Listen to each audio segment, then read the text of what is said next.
नमस्कार दोस्तों, आप सबों का मेरे चैनल जय श्री राम पर स्वागत है। आज माता पार्वती और भगवान शिव की ज्ञानवर्धक एवं फलदायी कथा सुनाने जा रहे हैं। कथा का प्रसंग है, माता पार्वती ने भगवान शिव से पूछे 2 प्रश्न। भक्तों, एक बार भगवान शिव कैलाश पर्वत पर बैठे थे। तभी माता पार्वती भगवान शिव के पास जाती हैं और कहती हैं कि हे प्रभु, जब मैं आपसे मिलने कैलाश पर आ रही थी तो मेरी नज़र मृत लोक पर पड़ी। तो मैंने देखा कि कुछ सुहागन स्त्रियां आपस में चर्चा कर रही थी कि स्त्री के एक चीज़ छूने से किस्मत बदल जाती है और इस दिन चूड़ी पहनने से पति की उम्र कम हो जाती है। प्रभु, जब से मैंने उन स्त्रियों की बातें सुनी है, मेरा मन विचलित हो गया है। इसलिए मैं आपसे अनुरोध करती हूँ कि मेरी इन दोनों प्रश्नों का उत्तर देकर संतुष्ट करने की कृपा करें। भगवान शिव कहते हैं कि हे पार्वती, तुम मुझे अपने दोनों प्रश्न बताओ, मैं तुम्हें संतुष्ट करने का पूरा प्रयास करूँगा। माता पार्वती कहती हैं कि हे प्रभु, मेरा पहला प्रश्न है कि स्त्री की कौन सी चीज़ चुपचाप छू लेने से रातों रात भाग बदल जाता है, और दूसरा, स्त्री के किस दिन चूड़ी पहनने से पति की उम्र कम हो जाती है। भगवान शिव कहते हैं कि हे पार्वती, मैं तुम्हारे दोनों प्रश्नों के उत्तर एक छोटी सी कहानी के माध्यम से दूंगा, लेकिन मेरी एक शर्त है कि तुम जब तक मैं कहानी सुनाऊं पूरा मन लगाकर पूरा कहानी सुनना, क्योंकि आधा अधूरा कहानी सुनने से आधा अधूरा ही ज्ञान प्राप्त होता है, जो जीवन में कभी काम नहीं आता। भगवान शिव की बात सुन करके माता पार्वती कहती हैं कि ठीक है प्रभु, मैं आपको वचन देती हूँ कि मैं कहानी पूरे मन से सुनूंगी। कहानी सुनते समय मेरा ध्यान और कहीं भी नहीं जाएगा। आप कहानी शुरू कीजिए। यदि आप सबों को यह कहानी पसंद आए तो मेरे कमेंट बॉक्स पे जय श्री राम ज़रूर लिखिएगा एवं मेरे चैनल को सब्सक्राइब कीजिएगा एवं ज़्यादा से ज़्यादा शेयर कीजिएगा। भगवान शिव कहते हैं कि हे पार्वती, एक नगर में एक सेठ रहते थे। उनका पूरा परिवार बहुत ही सुखी संपन्न था। उनके पास सब कुछ था। आलीशान दुकान थी, भव्य महल था, किसी भी चीज़ की कोई कमी नहीं थी। उनके 3 बेटे थे। तीनों बेटी की शादी हो चुकी थी। सेठ की 3 बहुएं थीं। उनका स्वभाव भी बहुत ही अच्छा था। अपनी सास और अपने ससुर की बहुत सेवा किया करती थी, इसलिए घर में खुश एवं शांति का वातावरण था। उनका बड़ा बेटा स्वभाव का उतना अच्छा नहीं था, इसलिए बड़े बेटे की उसकी माँ बाप से नहीं बनती थी। इसलिए सेठ ने अपने बड़े बेटों को धन नहीं दिया था, अपने दोनों छोटे बेटे एवं तीनों बहुओं में बांट दिया था। इसलिए बड़े बेटे की आर्थिक स्थिति उतनी अच्छी नहीं थी। भगवान शिव कहते हैं कि हे पार्वती, एक बार सेठ अपने मन में सोचता है कि भगवान ने उसे सब कुछ दिया है पर एक बेटी नहीं दी है। यदि एक बेटी होती तो मैं अपनी मन की सारी बातें अपनी बेटी को बताता और बेटी को बहुत दुलार और प्यार करता। भगवान शिव कहते हैं कि हे पार्वती, सेठ अपनी सेठानी के साथ एक अच्छा जीवन जी रहा था, मगर एक बेटी की कमी सेठ जी को हमेशा खलते रहती थी। सेठ जी हमेशा अपने घर के सामने स्थित श्री राधा के मंदिर जाया करते थे।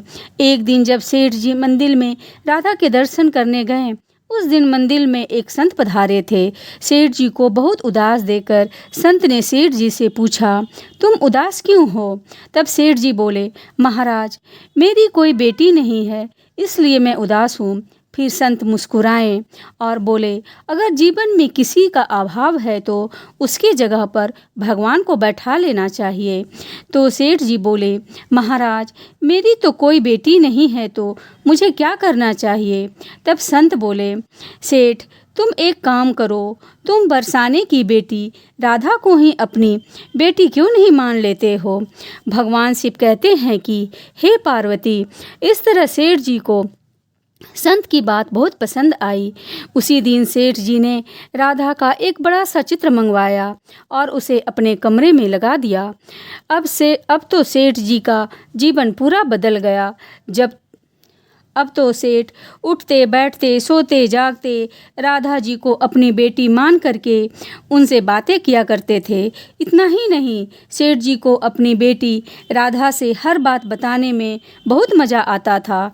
इस तरह सेठ जी की राधा में ऐसी लगन लगी कि जब भी वह दुकान पर जाते थे तो राधा रानी को भोग लगाकर और प्रसाद खाकर ही जाते थे, और शाम को लौटते थे तो राधा को प्रणाम करते और उनसे बहुत सारी बातें करते और भोग लगा करके भोग ग्रहण करते थे। भगवान शिव कहते हैं कि हे पार्वती, जब से राधा को अपनी बेटी के रूप में स्वीकार किया, वो हमेशा प्रसन्न रहते थे।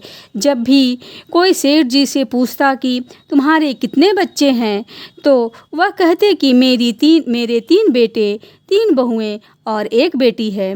भगवान शिव कहते हैं कि हे पार्वती, एक दिन सेठ जी के घर में चूड़ी पहनाने वाली मनहारन आई, तो राधा ने सोचा कि आज तो दिन ठीक नहीं है, आज के दिन तो चूड़ी पहनना शुभ नहीं होता है। तो राधा ने अपनी माया से उस मनहारन की चूड़ियों का रंग खराब कर दिया, जिससे सेठ की बहुएं चूड़ी नहीं पहनी और मनहारन को वापस कर दिया।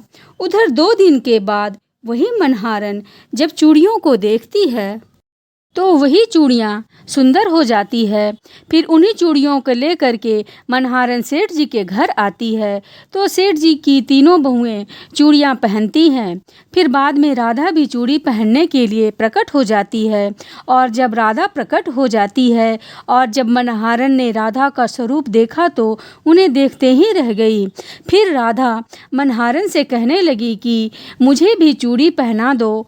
तब मनहारन ने सोचा कि हो सकता है सेठ जी के घर पर कोई मेहमान आया होगा, क्योंकि इसके पहले मैं जब भी आती थी तो मुझे सिर्फ सेठ जी की 3 बहुएं ही नज़र आती थीं और चूड़ी पहनती थीं।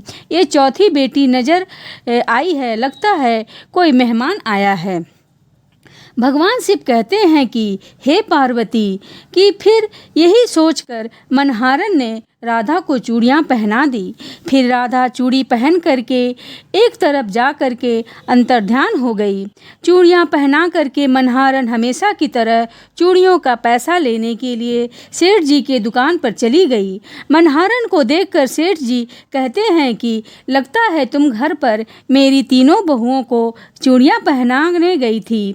तुम मेरी तीनों बहुओं को चूड़ियाँ पहना कर आई हो, तो ले लो अपने पैसे, ये तेरे पैसे हैं। मैं तुम्हें दुकान पर देखते ही समझ गया था कि तुम अपने पैसे लेने आई हो। फिर सेठ जी हर बार की तरह जितने पैसे देते थे उतने ही पैसे निकाल करके दे दिए। तो मनहारन कहने लगी कि सेठ जी, इस बार मैंने 3 जनों को नहीं 4 जनों को चूड़ियाँ पहनाई है, इसलिए इस बार मैं ज़्यादा पैसे लूँगी। भगवान शिव कहते हैं कि हे पार्वती, मनहारन की बात को सुन करके सेठ जी कहने लगे कि हमारे घर में 3 बहुएं के अलावा चौथी तो कोई है नहीं, तो तुमने चूड़ी किसे पहनाई है? तो मनहारन कहने लगी, सेठ जी, मैं नहीं जानती, लेकिन मैं इतना जानती हूँ कि मैंने तो 4 लोगों को चूड़ियाँ पहनाई है।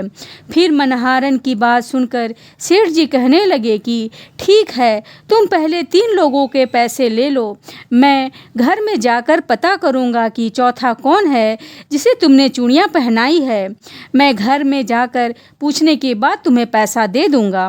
भगवान शिव कहते हैं कि हे पार्वती, जब मनहारन कहती है कि ठीक है, आप घर में जा कर के पता करके आप मेरे पैसे दे दीजिएगा, और इतना कहकर मनहारन सेठ जी की दुकान से चली गई। भगवान शिव कहते हैं कि हे पार्वती, शाम को जब सेठ जी घर पहुँचे तो घर में अपने बहुओं से उस मनहारन के बारे में पूछा। तब बहुओं ने कहा कि हम तीनों ने ही चूड़ियाँ पहनी थी। तो सेठ जी बोले कि यही बात तो मैं मनहारन को समझाया कि हमारे घर में केवल 3 लोग ही हैं, चौथा कोई नहीं है। पर मनहारन बार बार कह रही थी कि उसने 4 लोगों को चूड़ियाँ पहनाई है। भगवान शिव कहते हैं कि हे पार्वती, इस तरह सेठ जी वह सारी बातों को भूल गए और अपना नित्य कार्य में लग गए। और शाम को राधा रानी को भोग लगा करके और भोजन करके सो गए। जब सेठ जी को नींद आ गई तो उनके सपने में राधा रानी आई। उनके आँखों में आंसू थे। सेठ जी ने पूछा कि बेटी तुम इतनी उदास क्यों हो? तब राधा रानी कहती हैं कि पिताजी आज मेरा मन बहुत दुखी है कि आज मैंने अपने पिता का घर समझ करके मैंने उस मनहारन से चूड़ियाँ पहनी थी, लेकिन पिताजी आपने मेरी चूड़ियों का उस मनहारन को पैसा नहीं दिया। पिताजी आपने मुझे बेटी तो बना लिया, लेकिन आपको मेरी याद नहीं आई, आपने मुझे भुला दिया, इसलिए मैं बहुत दुखी हूँ। भगवान शिव कहते हैं कि हे पार्वती, तो इतना सुनते ही सेठ जी सपनों में ही रोने लगे और बोले कि बेटी मुझे क्षमा कर दो, मुझसे बहुत बड़ी भूल हो गई। और सेठ जी तुरंत नींद में ही उठकर बैठ गए। उनके आँखों से आंसू बह रहे थे। सेठ जी ने तुरंत ही तिजोरी में से पैसा निकाले और मनहारन की घर की ओर चल दिए और मनहारन के घर का दरवाज़ा खटखटाया और मनहारन ने दरवाज़ा खोला और देखा कि सामने सेठ जी खड़े हैं। तब मनहारन बोली, सेठ जी इतनी रात को कैसे आना हुआ? और फिर मनहारन ने सेठ जी को अपने घर के अंदर ले गई। सेठ जी की आंखों में आंसू भरे हुए थे। फिर वह मनहारन से कहने लगे कि तुम्हारे जैसा बड़ा भाग्य वाला कोई नहीं है, तुम तो बहुत भाग्यशाली हो। तब मनहारन कहने लगी कि सेठ जी आखिर ऐसा क्या हुआ? तो सेठ जी बोले कि मैंने राधा रानी को अपनी बेटी बनाया, लेकिन कभी भी मैंने उसे अपने इन आँखों से नहीं देखा, पर तुमने आज उसी राधा रानी को अपने हाथों से चूड़ियाँ पहनाई है। आज तुम्हारा इतना भाग्यशाली इस धरती पर कोई नहीं है। मैं अपनी पुत्री की पहनी हुई चूड़ियों का मूल्य चुकाने आया हूँ। यह कह करके सेठ जी मनहारन के सामने रुपयों से भरी हुई थैली रख दी और कहा कि इसमें से जो भी लेना है ले लो। भगवान शिव कहते हैं कि हे पार्वती, जब मनहारन ने सुना कि स्वयं राधा जी उनसे चूड़ियाँ पहनने आई थी तो मनहारन की आंखों से भी आंसू की धारा बहने लगी और मनहारन बोली कि सेठ जी, मैं राधा जी की चूड़ियों की पैसा कैसे ले सकती हूँ? ऐसा सौभाग्य किसे मिलता है जैसा मुझे मिला है, और मैंने राधा रानी को अपने हाथों से चूड़ियाँ पहनाई है। मैं आपकी बिटिया राधा की चूड़ी के पैसे कभी नहीं लूँगी। भगवान शिव कहते हैं कि हे पार्वती, परंतु सेठ जी नहीं माने। सेठ जी ने रुपयों से भरी हुई थैली मनहारन के पास रख करके सीधे घर चले आए और अपनी पत्नी को लेकर के राधा रानी के मंदिर चले गए। और उस दिन के बाद से सेठ जी ने सब कुछ छोड़ करके संन्यास ले लिया और अपना शेष जीवन राधा जी के मंदिर में राधा रानी की भक्ति में बिता दिया। भगवान शिव कहते हैं कि हे पार्वती, इधर तो सेठ जी राधा रानी के भक्त बन जाते हैं और अपनी पत्नी के साथ मंदिर में रह करके राधा रानी की भक्ति करने लग जाते हैं। उधर राधा रानी सेठ जी के बड़े बेटे के सपनों में आती है और कहती है कि तुम अपनी माँ की सेवा नहीं करते, इसीलिए तुम्हारी स्थिति ऐसी है। तुम आज से ही अपनी माँ की चरण स्पर्श करना शुरू कर दो, फिर देखो रातों रात तुम्हारा भाग कैसे बदलता है। भगवान शिव कहते हैं कि हे पार्वती, इस प्रकार सेठ जी का बड़ा बेटा अपनी माँ की चरणों को रोज छूने लगा और उनका भाग्य बदल गया। वह बहुत बड़ा आदमी बन गया, उसे धन की कोई कमी नहीं रही। फिर भगवान शिव कहते हैं कि हे पार्वती, तुम अपने पहले प्रश्न का उत्तर समझ लो। तुम्हारा पहला प्रश्न था कि स्त्री के कौन सी चीज़ बिना बताए छूने से रातों रात भाग बदल जाता है। तो तुम ठीक से समझ लो कि जो इंसान सेठ के बड़े बेटे की तरह अपनी माँ की चरणों की सेवा करता है, माँ की चरणों का अमृतपान करता है, उसका सोया हुआ भाग जाग जाता है और एक दिन ऐसा इंसान बहुत बड़ा आदमी बन जाता है। भगवान शिव कहते हैं कि हे पार्वती, अब तुम अपनी दूसरी प्रश्नों का उत्तर सुनो। तुम्हारा दूसरा प्रश्न था कि स्त्री के किस दिन चूड़ी पहनने से पति की उम्र कम हो जाती है। तो यह जान लो कि जब मनहारन सेठ जी की तीनों बहुओं को चूड़ी पहनाने के लिए आई थी तो राधा रानी ने देखा कि उस दिन मंगलवार है, इसलिए राधा रानी ने अपनी माया से उन चूड़ियों का रंग काला कर दिया। इसलिए सेठ जी के बहुओं को चूड़ियों का रंग पसंद नहीं आया। फिर वही मनहारन 2 दिन के बाद यानी शुक्रवार को आती है तो चूड़ियों का रंग बहुत ही सुंदर एवं आकर्षित हो जाता है। फिर सेठ जी के तीनों बहुएं एवं राधा रानी चारों चूड़ियां पहनती है। इस तरह हमेशा सचेत रहने के लिए राधा रानी सेठ जी के बड़े बेटे की तरह ही सेठ जी की तीनों बहुओं के सपनों में आती हैं और चूड़ी का महत्व समझाती हैं और कहती हैं कि सुहागन को चूड़ी पहनने से पहले कुछ बातों का ध्यान रखना चाहिए।